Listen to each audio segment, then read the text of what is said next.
Hello' বন্ধু বান্ধৱীসকল, আশা কৰোঁ সকলোৰে ভালেই। তো ভাল বুলিনো কি ক'ম, ইমান গৰমৰ উৎপাতত আৰু ক'তনো ভাল যাব চাগে। আমাৰো সেই একে গতি হৈছে, ইমান গৰমত আৰু কি কৰিম, গতিকে ৰবাব টেঙা উলিয়াই ল'লোঁ।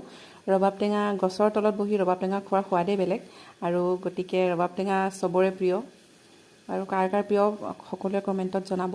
পিছে এয়া আমি সকলোৱে মিলি ৰবাব টেঙা খাবলৈ ধৰিছোঁ, কিন্তু পিছে কি হ'ব, এডাল গৰমত আনকি টেঙাও খাবলৈ মন যোৱা নাই। পিছে উপায় নাই, গৰমত কি কৰিম, টেঙাই খাই দিওঁ বোলো, গছৰ তলত বহি ভাল লাগে। তো সেইটো কাৰণে টেঙা খাবলৈ ওলালোঁ। এয়া ৰবাব টেঙা বহুত ভাল পাওঁ। পিছে লাহেকৈ অকণমান টেষ্ট কৰি চাইছোঁ, গতিকে ৰান্ধনি যিহেতু নিমখ জলকীয়া হৈছেনে নাই টেষ্ট কৰিবই লাগিব। এয়া সকলোৱে খাইছে, এয়া চাওক, এয়া সকলোৱে খাইছে। গছৰ তলত আমি ইয়াতে সদায় সকলোৱে বহোঁ,